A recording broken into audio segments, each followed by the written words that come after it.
మీరు కనుక క్రిస్టియన్ అయితే ఈ వీడియోని మీరు తప్పకుండా ఎండ్ వరకు చూడాల్సిందే. ఎందుకంటే నైజీరియాలో జరుగుతుంది కేవలం ఇంకొక స్టోరీ కాదు, చాలా కాలం నుంచి ఇగ్నోర్ చేయబడుతున్న ఒక మ్యాసివ్ క్రైసిస్. వేలకు మంది క్రిస్టియన్స్ని చంపేస్తున్నారు, కిడ్నాప్ చేస్తున్నారు, వాళ్ళ ఇల్లు తగలబెట్టేస్తున్నారు, వాళ్ళు ఉంటున్న విలేజెస్ని వైపౌట్ చేసేస్తున్నారు, చర్చెస్ని కూడా కూల్చేస్తున్నారు. ఈ రోజు వీడియోలో మనం అసలు ఏం జరుగుతుంది, ఎందుకు జరుగుతుంది, ఎవరు దీన్ని వెనుకున్నారు అండ్ దీని గురించి మనం ఏం చేయగలమో తెలుసుకుందాం. Hello guys, welcome back to my channel the love Rahul, where bible breathes and comes out alive.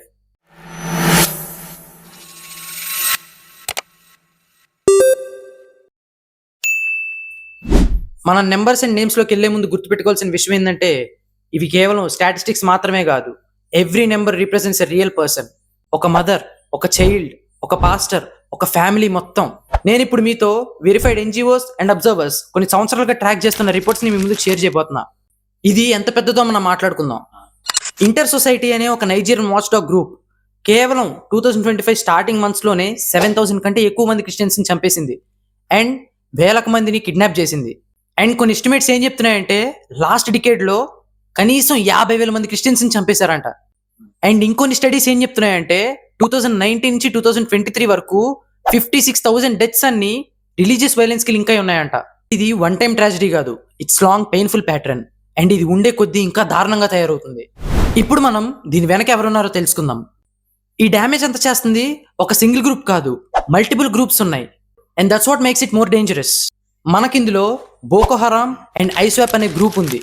వీళ్ళు నార్త్ ఈస్ట్ నైజీరియాలో ఉంటున్న ఇస్లామిస్ట్ ఎక్స్ట్రీమిస్ట్ గ్రూప్స్ అండ్ వీళ్ళు క్రిస్టియన్ కమ్యూనిటీస్ని కొన్ని సంవత్సరాలుగా టార్గెట్ చేస్తున్నారు. రాడికలైజ్డ్ ఫులానీ హెడర్ మిలీషియస్ అనే ఒక గ్రూప్ కూడా ఉంది.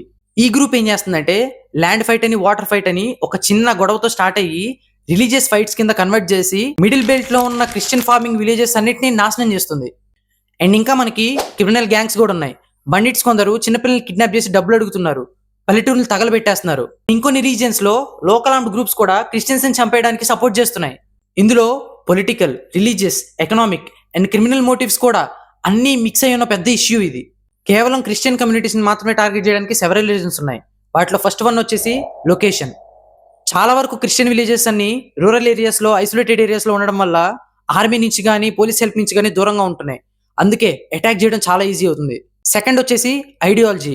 బోకో హరామ్ లాంటి ఎక్స్ట్రీమిస్ట్ గ్రూప్స్ అన్ని క్రిస్టియానిటీని ఒక ఎనిమీలా చూస్తున్నాయి. వాళ్ళు పూర్తిగా క్రిస్టియానిటీ అనేది లేకుండా చేద్దామని చూస్తున్నారు. థర్డ్ వచ్చేసి రిసోర్సెస్.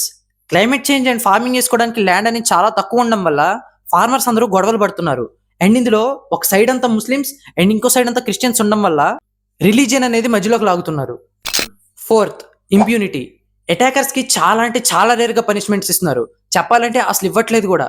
అండ్ ఇలా పనిష్మెంట్ ఇవ్వకుండా అటాకర్స్ ని వదిలేసినప్పుడు వైలెన్స్ అనేది రొటీన్ అయిపోతుంది. కేవలం వన్ అటాక్ లోనే డజన్స్ ఆఫ్ క్రిస్టియన్స్ ని చంపేస్తున్నారు, పిల్లల్ని కిడ్నాప్ చేసేస్తున్నారు. ఇలా వర్స్ట్ పార్ట్ ఏంటో తెలుసా, ఇది ఆగకుండా నెల నెలకి పెరుగుతూ వస్తుంది అండ్ న్యూస్ దీని గురించి అస్సలు కవర్ చేయట్లేదు. అండ్ ఇందులో ట్రికీ పార్ట్ ఏంటో తెలుసా, కాన్ఫ్లిక్ట్ జోన్ నుంచి డేటా కలెక్ట్ చేయడం అనేది అంత ఈజీ కాదు. డిఫరెంట్ ఎన్జిఓస్ డిఫరెంట్ మెథడ్స్ ని యూజ్ చేస్తాయి. ఐ విట్నెస్ అకౌంట్స్ అని, హాస్పిటల్ డేటా అని, శాటిలైట్ ఇమేజెస్ అని అండ్ ఈవెన్ బరియల్ కౌంట్స్ కూడా. అందుకే మీరు వినే నెంబర్స్ 15,000, 50,000, 1 lakh ఇలా అటు ఇటు వ్యారీ అవుతూ ఉంటాయి. బట్ ఇందులో మనం లోయెస్ట్ ఎస్టిమేట్స్ తీసుకున్నా కూడా నిజం అనేది చాలా ఘోరంగా ఉంటుంది. అండ్ ఇలా జరగడం వల్ల ఏమవుతుందంటే లక్షలకు మంది రెఫ్యూజ్ క్యాంప్స్ లో ఉంటున్నారు. పిల్లలు చదువుకోలేరు, పేరెంట్స్ వర్క్ చేయలేరు, కమ్యూనిటీస్ మొత్తాన్ని మ్యాప్లోనే లేకుండా చేశారు.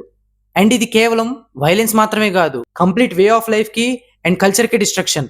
కొన్ని ఇంటర్నేషనల్ ఆర్గనైజేషన్స్ అయితే హెల్ప్ చేస్తున్నాయి. Groups like open doors, amnesty, Christian solidarity international food, shelter and mental health care ని ప్రొవైడ్ చేస్తున్నాయి. కానీ గ్లోబల్ గా చూసుకుంటే ఇది వాళ్ళకి కావాల్సిన హెల్ప్ లో కనీసం దగ్గరకు కూడా రాదు. అండ్ దీని మీద వరల్డ్ అంతా సైలెంట్ గా ఉండడం వల్ల ఇది ఇంకా డేంజరస్ గా మారుతుంది. దీని గురించి మనం ఏం చేయగలం అని తెలుసుకునే ముందు ఈ వీడియో మీరు ఎంతవరకు చూసారంటే తప్పకుండా నచ్చే ఉంటుంది. అండ్ అలా నచ్చుంటే లైక్ చేయండి. అండ్ మన ఛానల్కి ఎవరైనా కొత్తగా వచ్చిన వాళ్ళు ఉంటే సబ్స్క్రైబ్ చేయండి. ఎందుకంటే మీరు ఇలా చేయడం వల్ల ఈ వీడియో ఇంకో క్రిస్టియన్కి రికమెండ్ అయ్యి వాళ్ళు కూడా న్యూస్ గురించి తెలుసుకున్న వాళ్ళు అవుతారు. అండ్ నాకు కూడా చాలా సపోర్టివ్గా ఉంటుంది. అండ్ మన ఛానల్లో ఓన్లీ ఇలాంటి స్టోరీసే కాకుండా క్రిస్టియన్ తెలుసుకోవాల్సిన ఎవ్రీ ట్రూత్ ఆఫ్ లైఫ్ ని అండ్ బైబుల్ స్టోరీస్ ని అండ్ క్రిస్టియన్ ఫ్యాక్ట్స్ ని కూడా చెప్తాం అనమాట. So don't forget to subscribe. దీని గురించి మనం ఏం చేయగలం, ఫస్ట్ అవేర్నెస్ స్ప్రెడ్ చేయాలి. ఫేక్ నెంబర్స్ని, ఎక్స్ట్రీమ్ క్లెయిమ్స్ని స్ప్రెడ్ చేయడం కాకుండా వెరిఫై స్టోరీస్ మాత్రమే స్ప్రెడ్ చేయండి. సెకండ్ వచ్చేసి అక్కడ ఉన్న గవర్నమెంట్ ఇక్కడ యుద్ధాలు ఏం జరగట్లేదు, మేము క్రిస్టియన్స్ని చంపట్లేదు అని అబద్ధాలు చెప్పడం మానేసి అక్కడ జనాల్ని కాపాడుకోవడం మీద ఎక్కువ కాన్సన్ట్రేషన్ చేయాలి. థర్డ్, ట్రస్టెడ్ ఆర్గనైజేషన్స్ మాత్రమే సపోర్ట్ చేయాలి. కొన్ని ఎన్జిఓస్ స్కూల్స్ని రీబిల్డ్ చేస్తున్నాయి, ఆర్ఫన్స్కి హెల్ప్ చేస్తున్నాయి, అండ్ ట్రామాలో ఉన్న పేషెంట్స్కి ట్రీట్మెంట్ ఇస్తున్నాయి. అండ్ మోస్ట్ ఇంపార్టెంట్లీ అక్కడ సఫర్ అవుతున్న ప్రతి ఒక్క మనిషి కోసం మనం ప్రేయర్ చేయాలి, ఎందుకంటే each and every prayer counts. And guys, ఈ వీడియోని వీలైనంత వరకు షేర్ చేయండి, ఎందుకంటే ఇది సైలెంట్గా ఉంటే ఆగకుండా జరుగుతూనే ఉంటుంది. సో సబ్స్క్రైబ్ చేయండి, ఎందుకంటే ఇలాంటి స్టోరీస్ మీరు ఖచ్చితంగా వినాల్సినవి అండ్ వరల్డ్ ఇగ్నోర్ చేస్తున్నవి మీ ముందుకు తీసుకొస్తూనే ఉంటాను. అండ్ మన నెక్స్ట్ వీడియో వచ్చేసి, దేవుడు అంత గొప్పవాడైతే ఆ దేవుడిని ఎవరు క్రియేట్ చేశారు అని చాలా మంది క్వశ్చన్ చేస్తూ ఉంటారు కదా, ఆ క్వశ్చన్ గురించి మనం ఆన్సర్ చేయబోతున్నాం అనమాట. సో ఆ వీడియో కోసం కూడా వెయిట్ చేయండి. Until then stay tuned. Praise the Lord. Thank you.